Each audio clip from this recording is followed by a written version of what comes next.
Welcome to Get It Done Entrepreneurs, where we talk with founders of companies who bet on themselves and won. My name is Rich LeBrun, and I am the founder and CEO of LeBrun Advisory Group. You can find us at rlebrun.com. Our mission is to help our clients build wealth through business ownership. Stick around to the end of the show and we'll reveal how you can be our next guest. Our special guest today is Patrick Kilner, founder of the Kilner Companies. Patrick is the author of a new book called Find Your Six, which we're going to get a chance to talk about. It's the #1 seller on Amazon. He's a speaker and a businessman. Patrick has created and led 3 companies, collectively the Kilner Companies, 2 in real estate and 1 in training services. Over 2 decades as a real estate agent and entrepreneur, Pat realized that traditional models of transactional lead generation weren't fit for the modern world. Searching for an answer to propel his business to new heights, he studied the philosophies that have governed businesses for over 1,000 years and landed on one simple principle: a network of trusted influencers will always be a professional's biggest asset.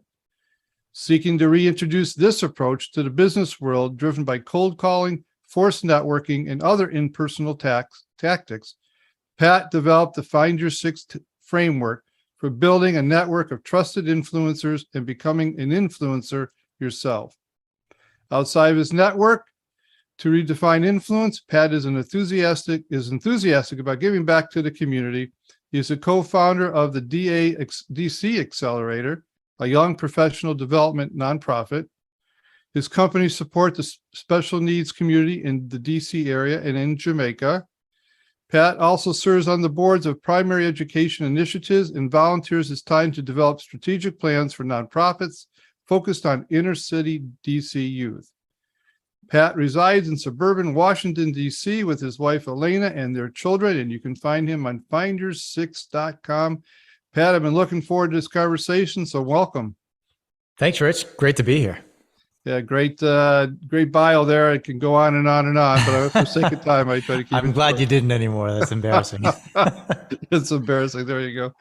All right. So really, Patrick, as we talked a little bit before the programs, our listeners really want to know your story. Okay. And ultimately, how you got into your own business, what caused you to get in it, some of the thinking that you had to go through, some of maybe the challenges that you had to face, and but what actually caused you to start the Kilner Companies and what tipped you in to go all in. Awesome.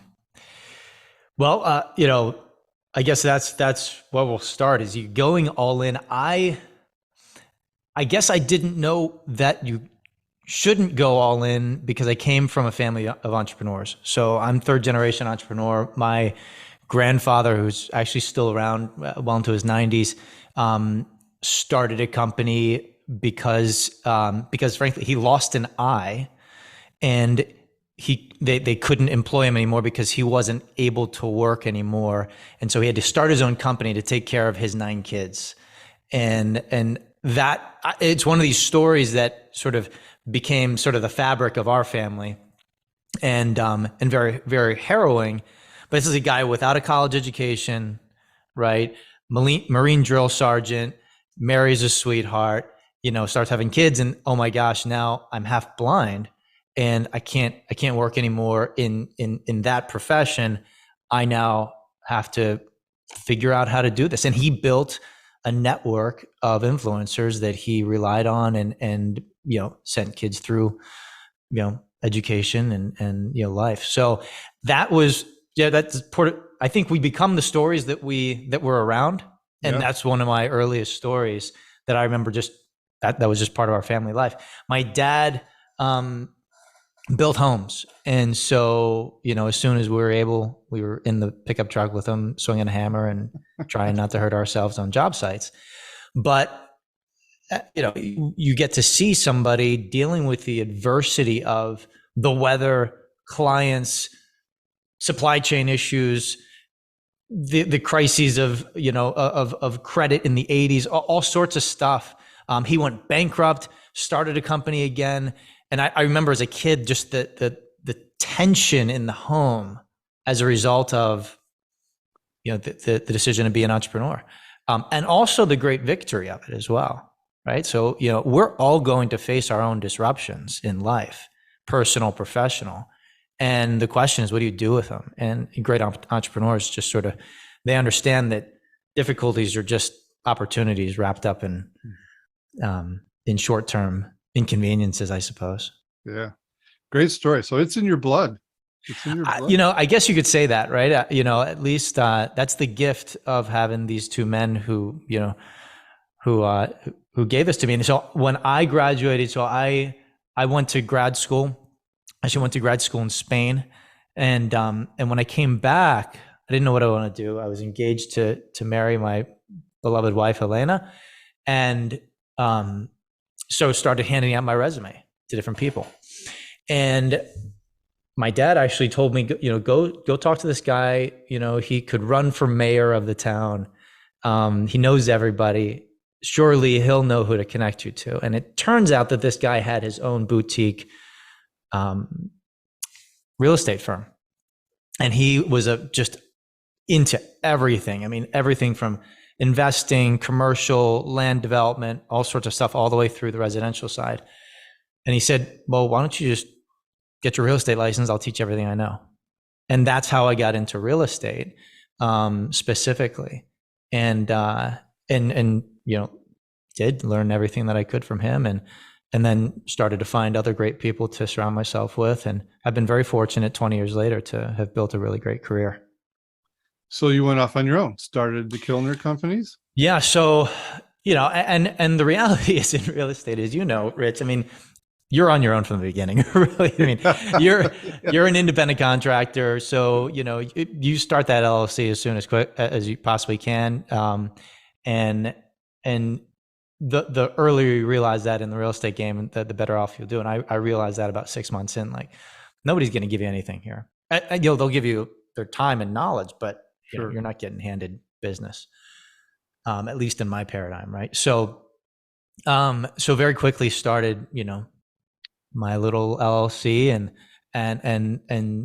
started trying to find business, and then you realize you're actually you have to be good at two things. You have to be good at the craft of what you are trading with the marketplace, which, by the way, when you're new to something, you're actually not that good at it yet.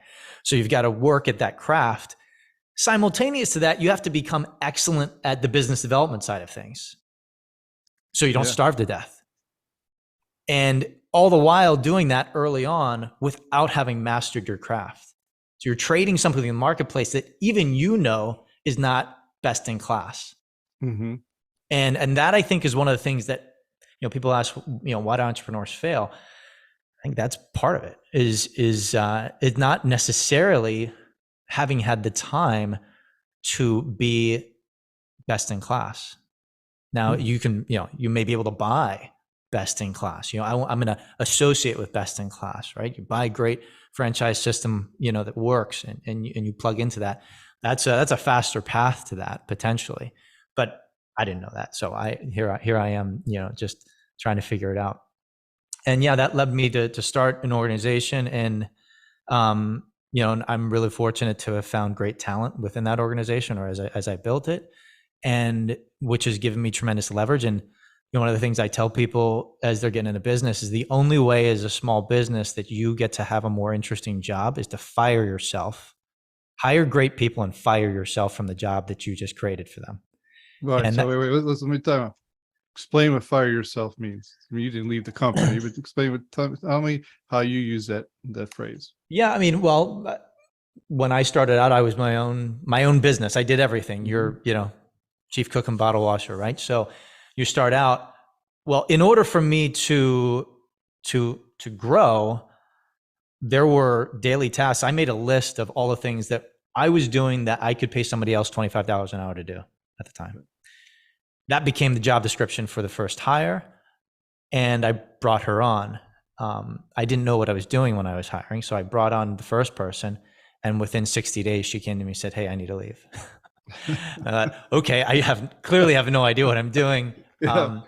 Luckily, the second hire, the first hire actually said, "But I have a great friend who is totally envious of me getting into this, and she's been with me for 18 years. Oh, nice. Nice. Great Good hire. referral. Total amazing referral. But I had to fire. I remember telling that first person, listen, I've got about enough money for me to pay for your salary for about 90 days. And the only way this is going to work is for you to take all of these things off my plate so that I can spend the extra 30 hours a week doing business development. And if this experiment works, we'll know in about 90 days. And Right. she's been with me for 18 years. So she went all in too. She went all in. And I told her what the risk was up front. And she said, hey, what's the worst that can happen? We're in 90 days and we've realized, hey, this has been really fun, but it's not going to work. And it's been really fun for a lot longer than that. So, but in order for me, here's the problem is oftentimes people will hire people and not fire themselves from a position, which doesn't free you in order to go do the important things, the executive level things. And it gets in the way of talent. So if you hire talent and give them the reins, give them clarity on where they need to go and get out of their way, they'll take you to places you didn't expect. Yeah, there's a great show out there called The Prophet. I don't know if you ever watched it. Marcus Lemonis. He's out of Chicago. I've seen a couple of episodes. Yeah. Okay. Well, the common theme to every episode is the owner can never get out of their own way. So Amen. They're the bottleneck. They won't Amen. fire themselves, and therefore their company suffers. So you learn that lesson early. I'm just curious because you came from a different background. You came from entrepreneurs. Your grandfather, your father. You saw them go through recessions, struggles, labor issues, as we've had labor issues forever, right? Mm-hmm. Did you ever feel like you wanted to go work for corporate America, or is that just? The longer I stayed in school, the more that I thought that that's where I should go, because I think school does a really good job of setting you up to think that way. Mm-hmm. And I remember my friends who I graduated with a master's in economics from a very prestigious international university. And my friends could not believe that I was getting into real estate. They were all taking jobs at, International Monetary Fund or, in London, sure, on the stock exchange or whatever it was. Right. And it seemed like a waste. And to me, it seemed like it fit like a glove. Yeah. But it just didn't have the ring on your LinkedIn profile mm-hmm. that, working for, a McKinsey did or whatever it was. It's an interesting on your resume. Either it says you have some big title for a big firm, let's say McKinsey, or you have a title on your resume as owner. Exactly. And it's a much more powerful word, owner, than it is to have any other type of senior executive title. But Absolutely. You have to get there. I always say, owning your own business is not for everybody. If everybody owned a business, we'd have no employees, right? So it's not for everybody, but it's definitely, I think the entrepreneur spirit is within people, most mm-hmm. people. I think it's been buried through education, it's been buried through the industrial age. But if they take time and they're forced into it, or just whatever, have to make that decision, they'll find out that they have that skill set. And if they have to feed their kids and their wife, push comes to shove. You your dad did, right? Yeah, you pick up that shovel, or you find good people, and you go and create really, really amazing things. And innovation comes of necessity so often. Yeah. And so I like what you said about, if they needed to, they would innovate. The thing is, there's an easier path, at least psychologically, to innovation in the short term, which is take the job that gives me the salary that allows me to have my weekends and pay time off. And as an owner, you don't get that, of any company, unless you build it in, and then you have much greater freedom. Yeah, unless you learn how to fire yourself. Absolutely. and spread the wisdom. Okay, I want to just take time. You wrote a new book called Find Your Six. Okay, yes, because you also started you had a couple of real estate companies, but you also started a training company. So tie this all in together. What is Find Your Six, and what's that's all about? Yeah, so Find Your Six was I went through the last 20 years of real estate have been kind of crazy, and I remember going through 2008, 2009, And the real estate agent population on the residential side went from 1.5 million people to 750,000 people in about 18 months, which is just tremendous. Like, by the way, that's a lot of fluff in an industry when it goes away that quickly, right? By the way, we're back up to 1.5 million people. Okay. And what's striking about that is watching it and being fortunate enough to weather that storm. That's real disruption, right? To weather that storm meant that I had to think about building a business in a different way. And everything that I had been taught prior to that was pound the phones, knock doors, sort of all of what in the book I talk about as sort of a lead generation mindset. Mm-hmm. And what I found is I also was fortunate enough to have had a few relationships that, regardless of the market conditions, kept referring me business, kept connecting me to other great people. They were just rock solid all the way through.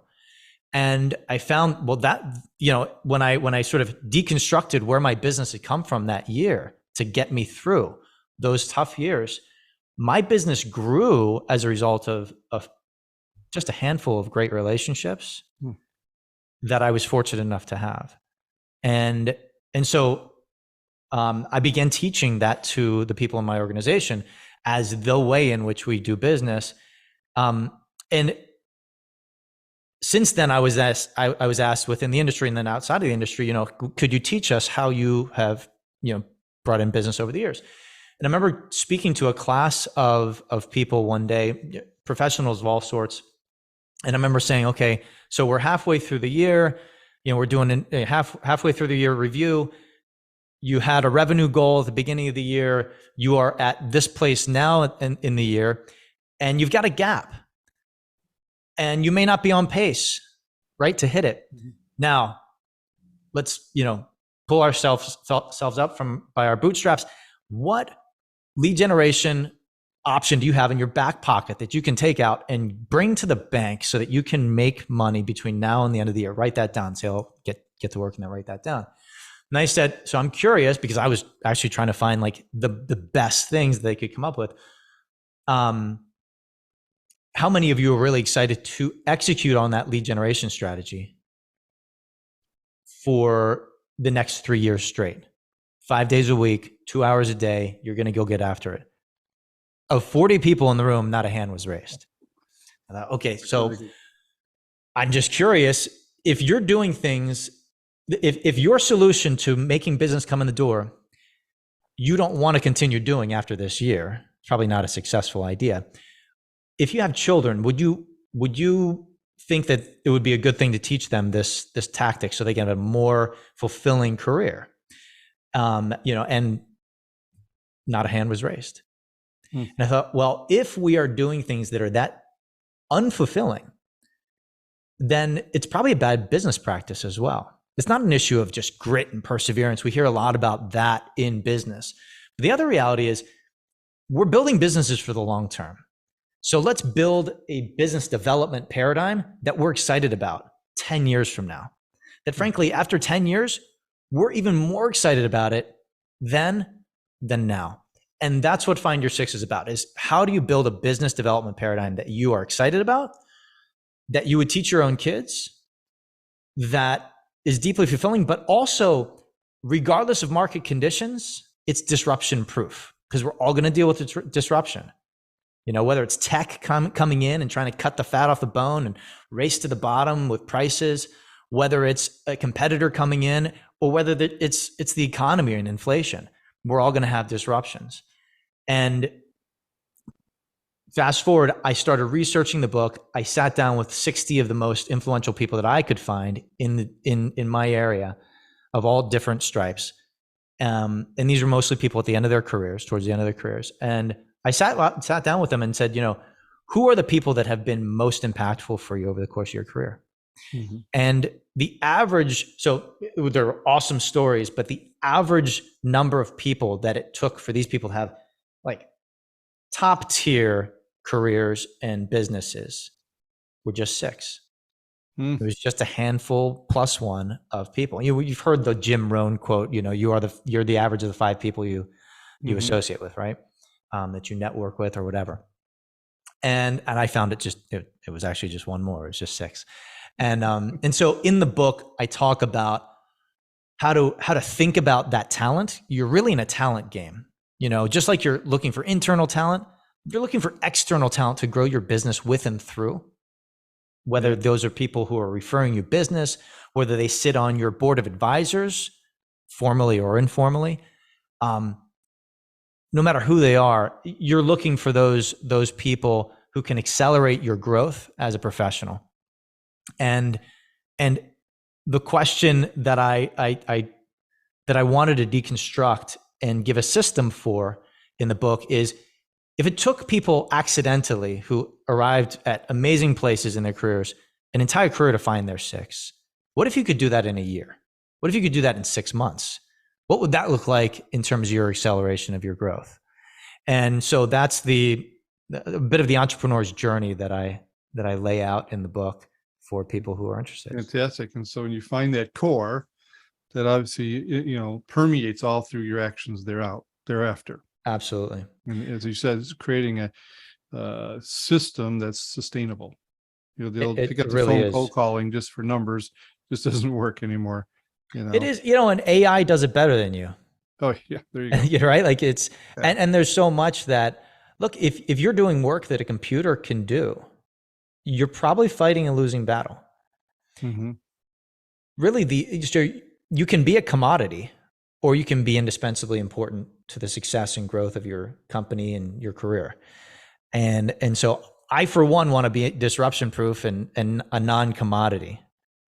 The irony, interestingly, of building a business is that as you grow a business, you actually become simultaneously indispensable to the growth of that business. And as you hire talent within, if you get hit by a bus, that business continues. And that's why we're in business. We're in business to create things that live beyond us as well. Yeah, absolutely. And yeah. When you one of the principles I talk about in building this network of people is that trust is transferable. People say, well, gosh, if I do that, I won't be able to leverage it. No, the reality is people who trust you deeply, they're happy to talk to your great people who take your place on major accounts or whatever it is. And so it's a very scalable idea as well when we talk about business. It really is. And, you see that in companies where maybe one of the key salespeople leave or a CEO leave, and the company just kind of collapses. It was never built with a strong infrastructure. Whereas you see other companies that are built on trust and influence, and if somebody leaves, if a key person leaves, that company's still ongoing because they built a better infrastructure to support it. Fantastic. Question though, because you use the word disruption a lot. Okay. I do. Well, we are facing headwinds today, talking about disruption, causing or forcing CEOs to maybe take some hard looks at what they're doing. We got labor shortages. We have supply chain issues, a recession, debatable whether we're in recession or not, but it's a recession. Yeah. War, pending on the outskirts, pandemic still looming. You're a CEO of a company, our listeners want to know, what are you doing? These are all potential disruptions, and how are you facing these headwinds today? Yeah. I mean, 08, 09 taught me that disruption can be tremendous opportunity. People will need whatever you are selling. You may have to innovate around what it is that how you're packaging it.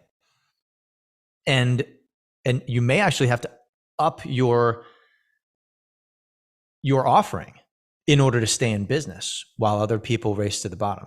So I'm really quite excited about disruptive realities, certainly in the real estate space, but sort of all around, because what it does is it ends up sort of weeding out the folks in every industry who can't withstand those headwinds and who kind of bury their head.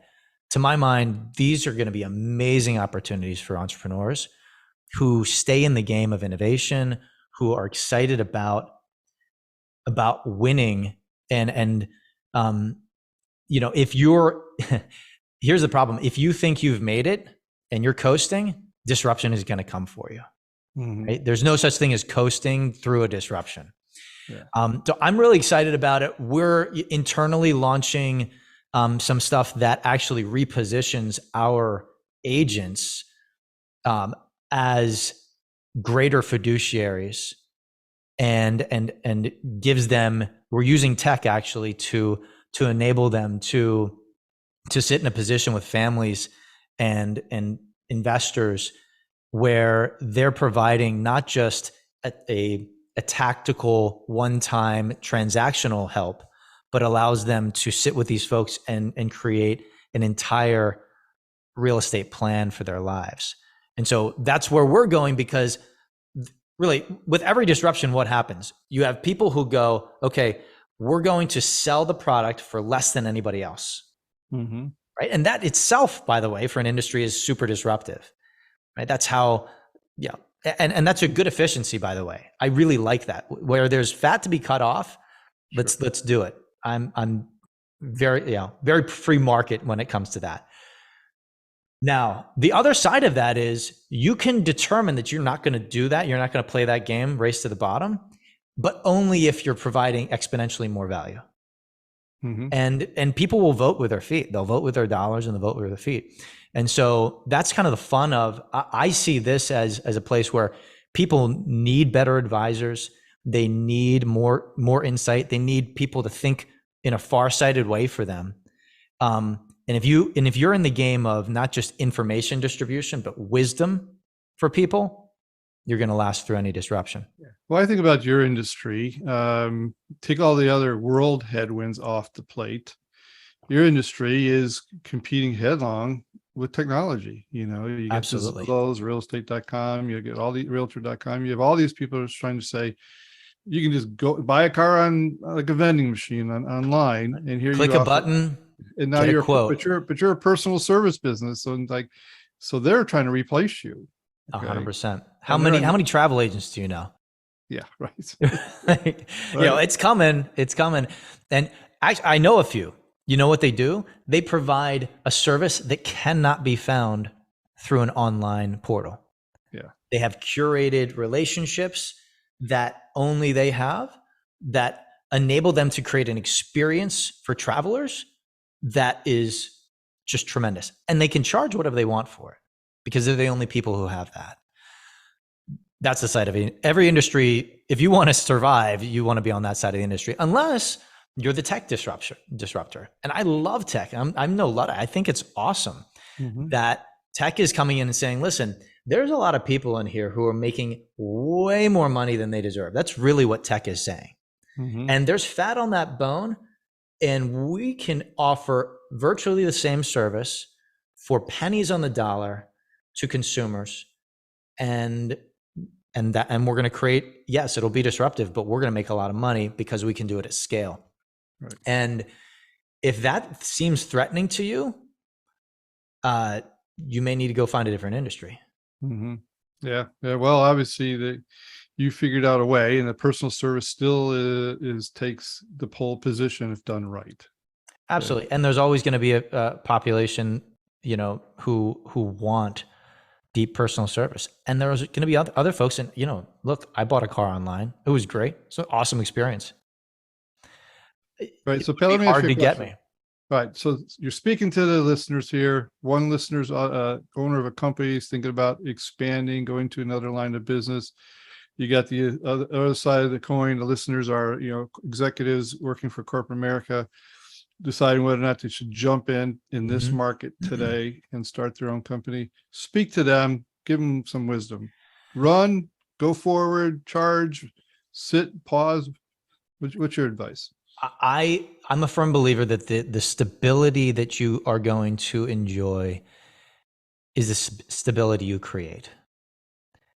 And I've had lots of clients over the years who have lost their jobs, and they thought those jobs were rock solid. They couldn't go anywhere. But we're downsizing, corporate restructuring, we got sold, whatever it is, and you're not on the right side of it from an age standpoint or whatever. You're getting paid too much.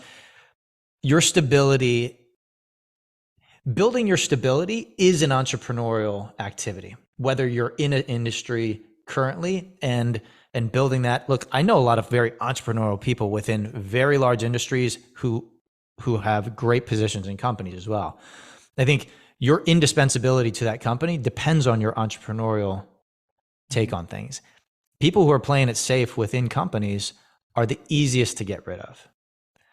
Now, but if you're not used to playing it safe in companies and you're used to being the innovator, that's an amazing transferable skill into your own gig. And so I think it's a great tool for the stability that I think we all want. I'd be remiss in not saying this. For me, and what I hope for my own children is that the school, we were talking about how education sort of messes with you. The school of family business has been far more valuable than my grad degree. Yeah. And so I want to create that for my own family. And this is my home office. Yeah. My kids are, over there. Yeah, I believe if I could teach my kids anything, I'd teach them entrepreneurship. Whether or not they choose to go that route, it's a confidence component of stability, right? Of saying, okay, I may not want to be one, I'll go work for corporate America, but heaven forbid I ever lose my job, I'm not worried because I have this other skill set. Right. As most people don't realize, unless you're in that sweet spot of 30 to 40 years old, anything beyond that, the average job is lasting 2.5 years. And actually, the average CEO job is less than 5 years. So people just need to look at that on a strategic standpoint. Yeah. It's nothing to do with them. It's just the norm of today. Pat, you have been wonderful. How can my listeners get a hold of you? Should they want to learn more about Find Your Six or get a chance to interact with you? Yeah, thanks, Rich. Find Your Six, all spelled out, SIX.com is where you'll find more about me. I have a challenge that's free on the website. People can go through an 8-week challenge. It's a download. You can also subscribe to my weekly newsletter, the Weekly Six, and get some tidbits of information that way. You can also even kick the tires on the first chapter of my book to see if you like my writing style. If you think I'm totally crazy, that's for free on that site as well. And we're constantly putting new stuff on there, so who knows what else you'll find. But that's the best place. You can also just look up patrickkilner.com. It'll take you to the same place. Thank you very much. And we will put some of those notes on the podcast notes section. This podcast will be aired on all podcast platforms in the next few weeks. Pat, I can't thank you enough on behalf of my listeners for sharing your wisdom, your enthusiasm. I think your program, Find Your Six, is something that I think I'd definitely like to look into. And I think a lot of people should look into. Maybe their 6 people are not that far from them if they take time to look around. They really are. Well, thanks again, Rich, for being on the show. Take care. Rich LeBrun here. Thank you so much for listening to our podcast, Get It Done, Entrepreneurs. If you are a successful business owner who would like to be on this program, please visit us at rlebrun.com/podcast and fill out the form, and we will reach out to you. If you got something out of this interview, would you share this episode on social media? Just do a quick screenshot with your phone and text it to a friend or post it on the socials. If you know someone that would be a great guest, tag them on social media to let them know about the show. Include the hashtag GetItDoneEntrepreneurs. I love seeing your posts and guest suggestions. We are regularly putting out new episodes and content. To make sure you don't miss any episodes, go ahead and subscribe. Your thumbs up, ratings, and reviews go a long way to help promote the show and mean a lot to me and my team. Want to know more? Go to our website, rlebrun.com, or follow me on LinkedIn, Facebook, and Instagram. Thanks for listening. We will see you next time.